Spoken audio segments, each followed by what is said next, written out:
Olá, hoje o 2022, o Brasil que queremos vai discutir a educação infantil no Brasil, seus avanços, desafios e políticas públicas. E para falar sobre esse tema, foi convidado um dos principais especialistas no assunto.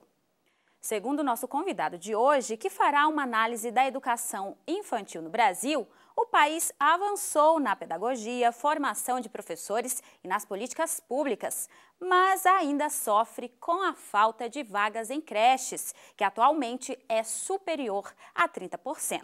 Também vamos debater no programa a violência contra as crianças e o trabalho infantil no país. Acompanhe. Dentro das atividades do movimento 2022, o Brasil que queremos, vamos ter o prazer e o privilégio de conversar hoje com um dos maiores especialistas brasileiros em educação infantil, professor Vital Dieudonné.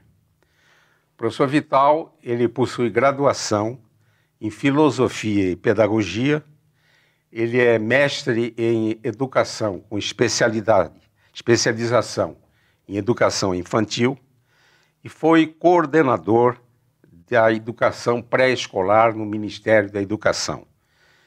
Ele foi consultor do Legislativo na Câmara dos Deputados, tendo assessorado a elaboração da LDB, a Lei de Diretrizes e Bases, e do PNE, o Plano Nacional de Educação.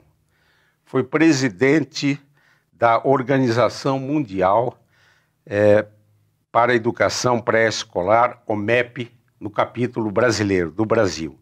Foi vice-presidente dessa organização, da OMEP, para a América Latina e vice-presidente mundial da OMEP. Ele hoje tem uma atuação muito importante na Rede Nacional da Primeira Infância. Muito obrigado, professor Vital, de ter aceito o convite para essa conversa sobre educação infantil. E a minha primeira indagação seria: como é que avalia a educação infantil no Brasil? Muito obrigado pela oportunidade de trocar ideias e conversar sobre um tema tão relevante como é a educação das crianças nos primeiros anos de vida. Nós podemos dizer que a educação no Brasil está formada em bases bastante sólidas do conhecimento científico, da experiência pedagógica em diversos países que tiveram avanços na nossa frente. E nós estamos com uma estrutura de tanto legislativa quanto de políticas educacionais bastante sólida. Eu diria que na pedagogia a gente progrediu bastante. Um olhar para a criança como pessoa capaz, já desde o nascimento, de construir o seu conhecimento, de estabelecer suas relações com o outro e se afirmar como sujeito. A pedagogia avançou bastante também na formação de professores. Hoje nós temos uma porcentagem bastante alta de professores. Na pré-escola, 87% tem curso superior. Claro que o curso de pedagogia tem que adaptar-se mais à especificidade dos bebês e das crianças de 4 e 5 anos. Ele ainda é bastante genérico, não forma tanto as competências operacionais, operativas para atender a criança. Daí porque muitos municípios preferem pessoas com formação menor, mas com treinamento para trabalharem de forma mais ajustada às necessidades do cuidado e da educação dos primeiros anos de vida. Eu acho que nós progredimos, então, na legislação, nas políticas públicas, na formação e nos equipamentos escolares também. No entanto, estamos com um déficit muito grande na área da creche. A demanda por atendimento das crianças de 0 a 3 anos é muito superior à possibilidade da oferta dos serviços. Isso se deve, em grande parte, ao ingresso das mulheres no trabalho extradomiciliar, que precisam de um suporte social para cuidar e educar os seus filhos enquanto elas estão fora de casa no trabalho. E a oferta que nós temos atualmente atinge a 30%, 32% das crianças, quando a demanda é no mínimo 50% da população infantil nessa faixa etária. E esse déficit terrivelmente prejudicial às crianças. Por quê? Porque a infância passa. O período de aprendizagem, de interações sociais, de descoberta do mundo, de viver a infância com plenitude, digo, a primeira infância, ele acontece sucessivamente pelo tempo, e se não a criança não for atendida, ela perde a oportunidade. E uma vez perdida, dificilmente se recupera em idades posteriores a possibilidade de construir da forma harmônica, equilibrada e criativa, como teria sido na fase anterior. Poderia comentar a sua atuação como coordenador do Movimento Nacional Criança e Constituinte e a inclusão dos direitos da criança na Constituição Federal? Foi um período maravilhoso. O Brasil todo estava florescendo para a democracia. Depois de 20 anos de ditadura, de não poder dizer, de não poder participar, de não ter possibilidade de expressar as forças criativas da sociedade, o Brasil floresceu para construir uma imagem de nação que a gente queria. E um item importante foi a presença das crianças. Compreender que as crianças são cidadãs. E como cidadãs de pequeno tamanho, de pouca idade, quais são as características dessa fase da vida que precisam ser atendidas. E aí fizemos um movimento, uma organização de pensamentos, de instituições, de profissionais, de vários pontos que estavam florescendo no Brasil nesse olhar para o social, para dizer quais são os direitos da criança. E aí, depois de 1 ano e meio de discussões, de grandes debates, de troca de ideias, de seminários, nós chegamos à formulação de um documento que foi entregue à Assembleia Nacional Constituinte e recebido com grande vibração, tanto dos participantes quanto dos próprios constituintes. E daí surgiu o artigo 227 da Constituição, que diz que a família, a sociedade, o Estado devem assegurar com absoluta prioridade os direitos da criança à vida, à saúde, à alimentação, à educação, à cultura, ao brincar, etc. Todos os direitos que estão configurados nesse artigo 227. E é interessante, professor, destacar que foi antes da aprovação da Convenção dos Direitos da Criança da ONU, que a Constituição do Brasil foi aprovada em outubro de 88 e a Convenção é do ano de 89. Portanto, nós nos antecipamos. Claro que a gente estava, em grande parte, inspirado no movimento de construção da Convenção, mas aqui no Brasil já foi afirmado antes aquilo que depois a Convenção veio explicitar. Professor Vital, o Estatuto da Criança e dos Adolescentes foi elaborado em 1990 e atualizado em 2016. Ele é contemporâneo? É contemporâneo, sim. Eu considero que o Estatuto foi um olhar criativo, original e prospectivo. Ele enxergou mais longe do que os problemas que as crianças e adolescentes estavam enfrentando na ocasião. Ele abriu uma perspectiva que até hoje ainda não foi plenamente implementada, mas criou estruturas e serviços como o Sistema de Garantia de Direitos que essas organizações que dele participam têm uma função muito clara, muito explícita, que fez com que a gente chegasse a um olhar diferente para a criança e adolescente. Antes tínhamos o Código de Menores, que a própria ideia de código como um conjunto de leis rígidas, severas, e de menores, o próprio conceito de menor é negativo, porque o que é o menor? Menor de quê? Menor de idade? Isso não diz conteúdo nenhum, diz uma negação, não é o adulto. E veja bem, só o termo agora, estatuto em vez de código, é o que estatui, é o que afirma, é o que diz, é o que confia, né? O estatuto não de menores, mas de crianças e adolescentes.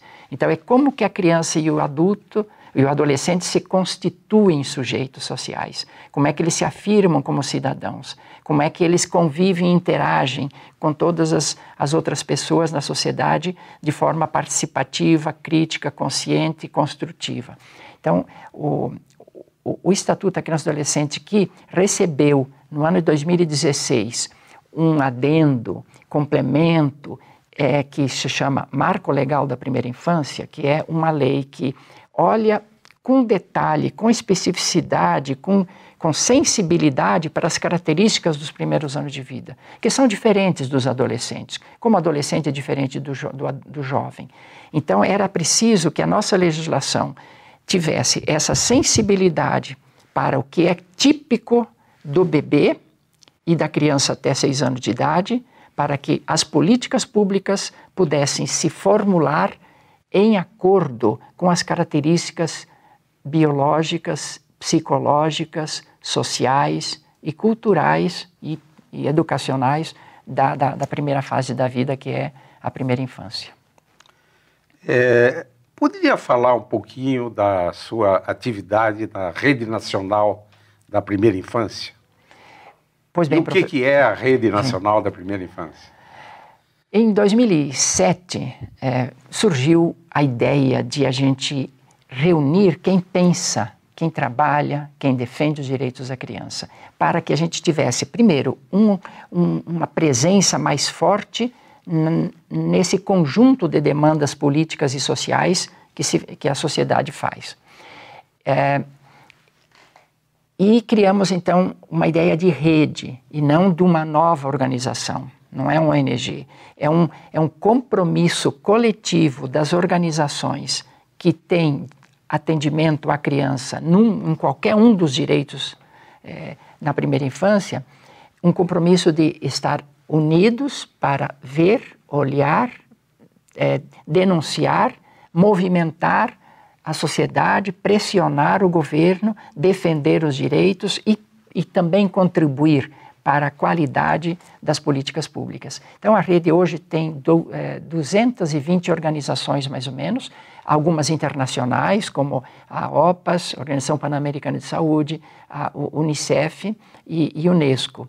Tem ministérios participando, como MDS, MEC, Secretaria de Direitos Humanos, Cultura, e tem institutos, universidades, centros de pesquisa e ONGs, organizações da sociedade civil.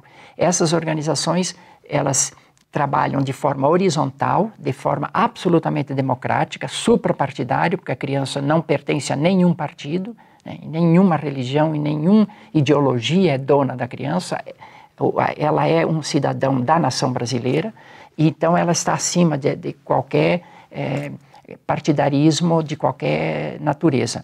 E essas organizações trabalham em conjunto para que as políticas públicas sejam cada vez melhores, mais extensas para abranger o universo das crianças e sempre com aquele olhar abrangente, holístico, ver a criança como na sua integralidade e não apenas sob o ponto de vista da saúde, ou sob o ponto de vista da educação ou da proteção contra a violência.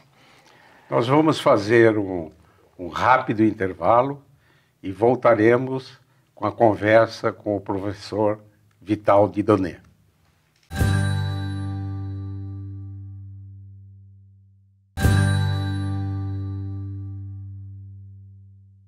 Voltamos com essa conversa com o professor Vital Dieudonné na temática da educação infantil e particularmente da primeira infância. Professor Vital, o Fundo das Nações Unidas para a Infância, a Unicef, ela está presente no Brasil desde 1950. E essa instituição tem desempenhado um papel importante no desenvolvimento infantil das crianças brasileiras. Realmente, nós nos beneficiamos da presença da Unicef no Brasil? Sem dúvida. Não só no Brasil, como em todo o mundo, a Unicef teve um papel, e ainda está tendo, né, cada vez mais profundo, de promover os direitos da criança. Ela é a porta-voz da Convenção dos Direitos da Criança da ONU, é uma das articuladoras internacionais para criar um conceito mais profundo de que criança é cidadã, sujeito de direitos e precisa ser protegida com prioridade pela sociedade, pelo governo e pela família. E no Brasil, o Unicef também teve esse papel de alertar para os problemas da mortalidade infantil, da desnutrição, e trabalhou muito para que houvesse políticas e ações governamentais de proteção às crianças. Houve críticas, porque houve um momento que se associava a alimentação para reduzir a desnutrição a alimentos industrializados, né? Não só no Brasil, mas como em outros países. Outra crítica que também a Unicef enfrentou foi de que aceitava atendimentos de baixa qualidade, mas que tivessem grande expansão, né? Ou seja, queria programas de grande cobertura, com isso baixando a qualidade. Então, essas críticas tiveram seu papel também na revisão do próprio Unicef, e que foi se aperfeiçoando, como não existe nenhuma organização perfeita, nenhuma política absolutamente correta, sempre tem as suas vicissitudes e as suas problemáticas em relação às condições de operação, mas a Unicef exerceu um papel, sem dúvida, transcendental no sentido de chamar a atenção sobre as crianças brasileiras, a necessidade da atenção, de reduzir a mortalidade, de acabar com a subnutrição e a desnutrição, universalizar a vacinação e o aleitamento, a campanha de aleitamento. Também a Unicef nos trouxe e apoiou e continua ainda hoje desenvolvendo. Hoje ela já realiza uma perspectiva mais ampla de ação, envolve setores de educação na sociedade, com adolescentes, com indígenas, com as comunidades excluídas. Então o papel do Unicef é admirável e respeitável e nós devemos muita gratidão a essa organização. Professor Vital, poderia comentar a violência contra as crianças e o trabalho infantil no Brasil? Como nós devemos enfrentar esses problemas? A violência, professor, é uma das coisas mais estarrecedoras que nós temos na sociedade brasileira em relação às crianças. Violência, sobretudo, ela é predominantemente doméstica. É na família onde que acontecem pelo menos as agressões constatadas e que chegam ao hospital e que chegam ao conhecimento do Conselho Tutelar. É estarrecedor porque a gente se pergunta como que um adulto tem disposição, coragem e decisão de violentar uma criança, de jogá-la contra a parede, de queimar com ponta de cigarro, de enfiar agulhas embaixo das unhas, de sacudir a criança com raiva, e isso causa transtorno cerebral. A gente se pergunta como que um adulto chega a esse ponto. Então, de um lado nós temos a compreensão de que geralmente o torturador, o explorador sexual, a pessoa violenta também já foi vítima de algo semelhante na sua infância. Daí porque é preciso quebrar o círculo vicioso da violência na infância, assegurando que as crianças tenham uma infância respeitada, os seus direitos reconhecidos,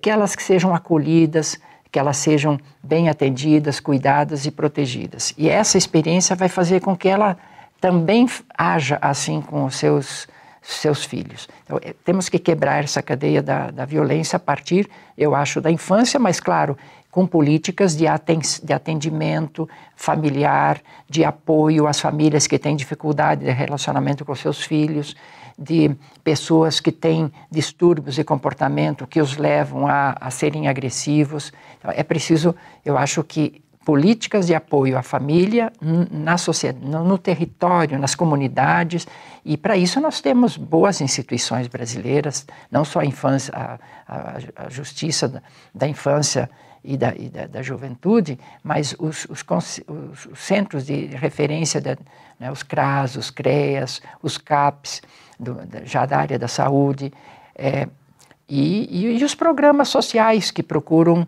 debater essas questões da violência. Eu acho que a Rede Nacional Primeira Infância também tem enfrentado essa questão e fez um guia de como trabalhar nas comunidades com esse tema da violência. Claro que ele não acontece só nos ambientes de pobreza, não. A violência se dá em todos os níveis socioeconômicos. A televisão nos mostra de vez em quando casos estarrecedores de violência de pessoas de alta renda em relação a seus filhos pequenos. Então, a violência não é associada ao nível socioeconômico. Claro que uma situação de pobreza muito extrema, de dificuldades econômicas violentas, mais facilmente estressam os adultos e eles desabafam, às vezes, nas crianças. O trabalho infantil é algo mais complexo, porque o conceito de trabalho infantil varia de pessoas e nas culturas. Por exemplo, existe um muito evidente, que é a exploração mesmo do trabalho infantil nas carvoarias, na produção de tecidos, de quebração de pedras, etc. E até no Brasil, né, as coisas são bastante sérias nesse ponto, e nós temos um programa bastante grande há anos que vem se fazendo para tirar a criança do trabalho infantil e ir para a escola, porque o direito da criança é aprender nesse período e não substituir o tempo de escola pelo trabalho como uma forma de sobrevivência. Nesse ponto, o Estado é que tem que entrar pesadamente para que a família não precise explorar os seus filhos como trabalhadores ou como ganhadores de algum dinheirinho para sobrevivência. Então, as políticas de apoio à família devem garantir que as crianças possam estar na escola e a família ter condições de sobrevivência socioeconômica com o apoio do governo. Agora, existe também um outro conceito que às vezes se confunde com o trabalho infantil, é que quando a criança participa da atividade dos pais, sobretudo na zona rural, ou que faz alguma coisa que possa ser interpretado pelas pessoas de fora como uma exploração do trabalho infantil. E às vezes não, é convivência e aprendizagem. Por exemplo, na colônia, um menino de 12 anos, ele dá água para o boi, para a vaca, ele ajuda a mãe a trazer o pasto para a vaca de leite, ele leva o cavalo para o pasto, e isto não ajuda a lavar a louça, ou enxugar a louça, a arrumar a casa, a varrer os pátios. Isto não é considerado exploração de trabalho infantil. Faz parte de um aprendizado. Faz parte de um aprendizado, e sobretudo na adolescência, porque na colônia, um adolescente de 14 anos, 13 anos, que fique apenas na escola e depois mais não pode fazer mais nada, estarrece um pouco os pais, quer dizer, como? Mas quando é que tu vai aprender a fazer as coisas, né? Porque tem que sobreviver, tem que trabalhar.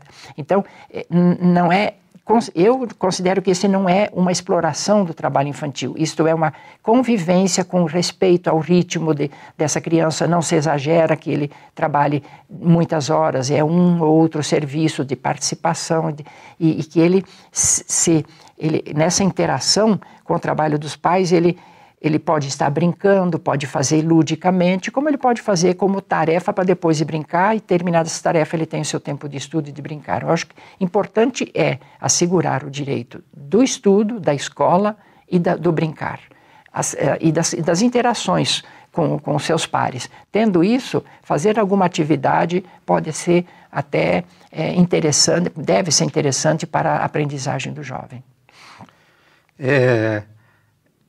Poderia descrever, assim como uma utopia, né, um sistema ideal para a educação infantil no Brasil?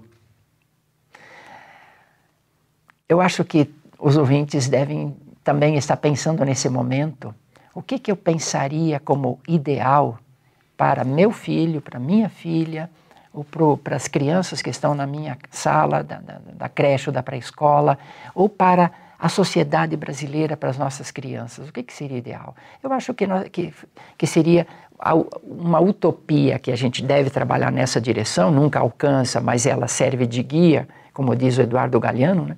Que ela serve de guia para a gente caminhar nessa direção, é o seguinte: respeitar a criança, que a criança seja respeitada na sua identidade, na sua singularidade, na sua subjetividade, do jeito que ela vê, que ela é, do jeito que a natureza lhe deu possibilidade de ser, com mais ou menos competências, com mais ou menos, ou com essas ou aquelas qualidades.